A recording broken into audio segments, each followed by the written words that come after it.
আসসালামু আলাইকুম ওয়া রাহমাতুল্লাহ। প্রিয় দর্শক, আজকের ভিডিওটি অত্যন্ত গুরুত্বপূর্ণ, কারণ আজকের ভিডিওতে আমি আলোচনা করব প্রতিদিন ফজর ও মাগরিবের নামাজের পরে ছোট্ট দোয়াটি মাত্র 10 বার করে যদি পড়েন, আল্লাহ তাআলার পক্ষ থেকে আপনাকে গায়বী সাহায্য পাঠানো হবে ফেরেশতাদের মাধ্যমে, এবং আপনারা ধনী হয়ে যাবেন, অভাব অনটন দূর হয়ে যাবে ইনশাআল্লাহ। তাই আপনাদের কাছে আমার একটি অনুরোধ, ভিডিওটি অত্যন্ত গুরুত্বপূর্ণ, তাই ভিডিওটি একটুও না টেনে শুরু থেকে শেষ পর্যন্ত দেখার জন্য অনুরোধ করছি, তাহলে আপনি আমলটি সম্পর্কে বুঝতে পারবেন।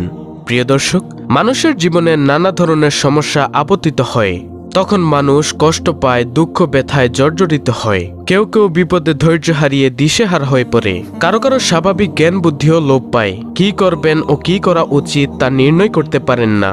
এই ধরনের অবস্থা থেকে পরিত্রাণের জন্য মানুষ আল্লাহ তাআলার কাছে সাহায্য কামনা করে, তার কাছে সহযোগিতা প্রার্থনা করে, যেন তিনি সমস্যা মুক্ত করে দেন, বিপদ থেকে মুক্তি দান করেন। মানুষের কোন পথে ও কিভাবে আল্লাহ তাআলার সাহায্য কামনা করবে, সেই উপায়েও তিনি পথ বলে দিয়েছেন। এ প্রসঙ্গে পবিত্র কোরআনে ইরশাদ হয়েছে, তোমরা নামাজ ও সবর অর্থাৎ ধৈর্যের মাধ্যমে আমার সাহায্য কামনা করো। সূরা বাকারার আয়াত নম্বর 153। বস্তুত সৎ ও পুণ্যের পথে চলা যদি কারো পক্ষে কষ্টকর বলে মনে হয়, তবে এর একমাত্র প্রতিষেধক হচ্ছে ধৈর্য, সহিষ্ণুতা ও নামাজ। আর এ দুটি কাজ থেকে মুমিন মুসলমানরা যে শক্তি লাভ করবে, সেটা তার পথ চলাকে সহজতর করে দিবে। এছাড়াও নবীজি সাল্লাল্লাহু আলাইহি ওয়াসাল্লাম কঠিন বিপদ আপদের মুহূর্তে আল্লাহর গায়বী সাহায্য লাভের কথা বলেছেন, এমনকি আল্লাহর সাহায্য লাভের দোয়াও শিখিয়ে দিয়েছেন, যে দোয়াগুলোই আমরা সকাল সন্ধ্যায় অর্থাৎ ফজরের নামাজের পরে এবং মাগরিবের নামাজের পরে অন্তত 10 বার করে পড়ব। প্রিয় দর্শক, যেই দোয়া এবং যেই আমল করলে আল্লাহ তাআলার পক্ষ থেকে আপনাকে সাহায্য পাঠানো হবে, এই দোয়া এবং আমলটি আপনাদেরকে শিখিয়ে দিচ্ছি। আবু মুসা রাদিয়াল্লাহু তাআলা আনহু বলেন, আমরা কোনো এক সফরে রাসূল সাল্লাল্লাহু আলাইহি ওয়াসাল্লামের সঙ্গে ছিলাম, তখন মানুষ উচ্চস্বরে তাকবীর পাঠ করছিলেন। তখন রাসূল সাল্লাল্লাহু আলাইহি ওয়াসাল্লাম বলেন, হে মানবজাতি, তোমরা জীবনের উপর সদয় হও, কেননা তোমরা তো কোনো বধির বা অনুপস্থিত সত্তাকে ডাকছ না, নিশ্চয়ই তোমরা ডাকছ সর্বশ্রোতার নিকটবর্তী সত্তাকে, যিনি তোমাদের সঙ্গেই আছেন। আবু মুসা রাদিয়াল্লাহু তাআলা আনহু বলেন, আমি তার পিছনে ছিলাম, তখন আমি বলেছিলাম, আল্লাহর সহযোগিতা ছাড়া কোনো ভালো কাজের দিকে এগিয়ে যাওয়ার এবং মন্দকর্ম থেকে ফিরে আসার সামর্থ্য নেই। তখন আল্লাহর রাসূল সাল্লাল্লাহু আলাইহি ওয়াসাল্লাম বলেন, আব্দুল্লাহ ইবনে কায়েস, আমি তোমাকে জান্নাতের গুপ্তধন সমূহের মধ্যে কোনো একটি গুপ্তধনের কথা কি জানিয়ে দেব? আমি বললাম, অবশ্যই আল্লাহর রাসূল সাল্লাল্লাহু আলাইহি ওয়াসাল্লাম। অতঃপর তিনি বলেন, তুমি এই উপরোক্ত দোয়াটি পড়ো, যে দোয়াটি আমরা পড়ব আল্লাহ তাআলার সাহায্য চাওয়ার জন্য। অসংখ্য দোয়া রয়েছে, তার মধ্যে থেকে এই গুরুত্বপূর্ণ দোয়াটি আমরা অবশ্যই 10 বার হলেও পড়ার চেষ্টা করব, সকাল সন্ধ্যায় অর্থাৎ ফজরের ফরজ নামাজের পরে, মাগরিবের নফল নামাজের পরে। ছোট্ট দোয়াটি পড়ার আগে আপনাদেরকে দুরূদ শরীফ পড়তে হবে। প্রিয় দর্শক, অন্তত 11 বার করে আমি আপনাদেরকে অনুরোধ করব দুরূদ শরীফ পাঠ করার জন্য, কারণ দুরূদবিহীন দোয়া আল্লাহ তাআলার কাছে পৌঁছায় না। তাই দোয়ার সময় অবশ্যই আল্লাহর প্রশংসার পাশাপাশি রাসূলুল্লাহ সাল্লাল্লাহু আলাইহি ওয়াসাল্লামের প্রতি অবশ্যই আপনাদেরকে দুরূদ পড়তে হবে।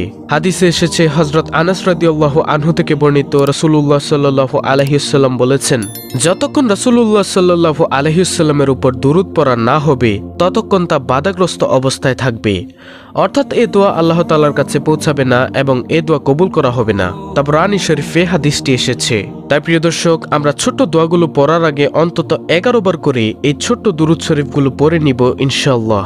এই ছোট্ট দুরূদগুলো আমি শিখিয়ে দিচ্ছি, যেটি হলো আল্লাহুম্মা সাল্লি আলা মুহাম্মাদি ওয়া আলা আলি মুহাম্মাদ। প্রিয় দর্শক, আমি আবার বলে দিচ্ছি, আল্লাহুম্মা সাল্লি আলা মুহাম্মাদি ওয়া আলা আলি মুহাম্মাদ। এভাবে এই ছোট্ট দুরূদটি যে কোনো দোয়া পড়ার আগে এবং পরে 11 বার পড়বেন। অথবা সবচেয়ে ছোট দুরূদ আরেকটি হচ্ছে সাল্লাল্লাহু আলাইহি ওয়াসাল্লাম, সাল্লাল্লাহু আলাইহি ওয়াসাল্লাম, এভাবে 11 বার পড়বেন। তারপরে আল্লাহ তাআলার কাছে সাহায্য লাভের জন্য এই ছোট্ট দোয়াটি অন্তত আপনাদেরকে অনুরোধ করব 10 বার পড়ার জন্য। আর সেই দোয়াটি হচ্ছে, লা হাওলা ওয়ালা কুওয়াতা ইল্লা বিল্লাহ। প্রিয় দর্শক, আমি আবার বলে দিচ্ছি, লা হাওলা ওয়ালা কুওয়াতা ইল্লা বিল্লাহ। এই দোয়াটির অর্থ হলো, আল্লাহর সহযোগিতা ছাড়া কারো ভালো কর্মের দিকে এগিয়ে যাওয়া এবং খারাপ কর্ম থেকে ফিরে আসার সামর্থ্য নেই। আমি আবারও দোয়াটি বলে দিচ্ছি, লা হাওলা ওয়ালা কুওয়াতা ইল্লা বিল্লাহ। আপনারা এখান থেকে দোয়াটি মুখস্থ করে নেবেন। এই দোয়াটি আপনাকে 10 বার পড়তে হবে। আগে এবং পরে 11 বার করে দুরূদ শরীফ পাঠ করার পরে আপনি এই দোয়াটি 10 বার করে পড়বেন। প্রিয় দর্শক, আপনাদেরকে আরেকটি দোয়া শিখিয়ে দিচ্ছি, এই দোয়াটিও 10 বার করে পড়তে পারেন। এটিও অত্যন্ত কার্যকরী পাওয়ারফুল একটি দোয়া। দোয়াটি হচ্ছে হাসবুনাল্লাহু ওয়া নি'মাল ওয়াকিল আলাল্লাহি তাওয়াক্কালনা। আমি আবার বলে দিচ্ছি দোয়াটি, হাসবুনাল্লাহু ওয়া নি'মাল ওয়াকিল আলাল্লাহি তাওয়াক্কালনা। এই দোয়াটিও আপনারা 10 বার করে পড়তে পারেন। এই দোয়াটির অর্থ হচ্ছে, মহান আল্লাহই আমাদের জন্য যথেষ্ট, তিনি কতই না উত্তম কর্মবিধানকারী। আমরা আল্লাহর উপর ভরসা করলাম। সুবহানাল্লাহ। আবু সাঈদ রাদিয়াল্লাহু আনহু থেকে বর্ণিত, কিয়ামতের বর্ণনা শুনে সাহাবারা ভীত হলে রাসূল সাল্লাল্লাহু আলাইহি ওয়াসাল্লাম এই দোয়া পড়তে বলেন। হাদিসটি এসেছে বুখারী শরীফে, তিরমিজি শরীফে। এরপরে আপনারা আল্লাহ তাআলার কাছে ধনী হওয়ার জন্য, গায়বীভাবে সাহায্য পাওয়ার জন্য, অভাব অনটন দূর করার জন্য, ঋণ মুক্তির জন্য এই ছোট্ট দোয়াটি অন্তত 10 বার পড়তে পারেন। আর সেই দোয়াটি হচ্ছে সুবহানাল্লাহি ওয়া বিহামদিহি সুবহানাল্লাহিল আযীমি ওয়া বিহামদিহি আস্তাগফিরুল্লাহ। প্রিয় দর্শক, আমি আবার বলে দিচ্ছি দোয়াটি হলো সুবহানাল্লাহি ওয়া বিহামদিহি সুবহানাল্লাহিল আযীমি ওয়া বিহামদিহি আস্তাগফিরুল্লাহ। এই দোয়াটি আপনারা 10 বার পড়বেন। এই দোয়াটির অর্থ হচ্ছে, আল্লাহ তাআলার পবিত্রতা বর্ণনা করছি এবং তার প্রশংসা গীতির সাথে তাকে স্মরণ করছি। মহান আল্লাহ তাআলার পবিত্রতা বর্ণনা করছি এবং তার প্রশংসা বর্ণনার সাথে আল্লাহ তাআলার নিকট ক্ষমা প্রার্থনা করছি। প্রিয় দর্শক, আবারও বলে দিচ্ছি, এই 3টি দোয়া 10 বার করে পড়ার আগে এবং পরে আপনারা অবশ্যই নবী সাল্লাল্লাহু আলাইহি ওয়াসাল্লামের উপর 11 বার দুরূদ শরীফ পাঠ করে নেবেন। এভাবে আপনারা আমলগুলো করুন। আল্লাহ তাআলার পক্ষ থেকে আপনাকে সাহায্য ইনশাআল্লাহ পাঠানো হবে। আপনি এর ফল পাবেনই ইনশাআল্লাহ।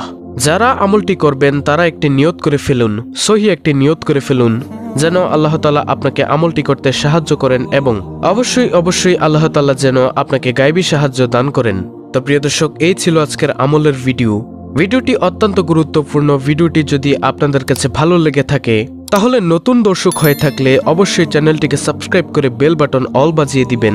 ভিডিওটিতে একটি লাইক দিবেন এবং কমেন্টে আমিন লিখবেন এবং অন্য মুসলিম ভাই বোনদের কাছে ভিডিওটি শেয়ার করে দিবেন, যেন তারাও দেখে আমলটি শিখে করতে পারে। আল্লাহ রাব্বুল আলামিন আমাদের সকলকে উক্ত আমলটি করার তৌফিক দান করুন।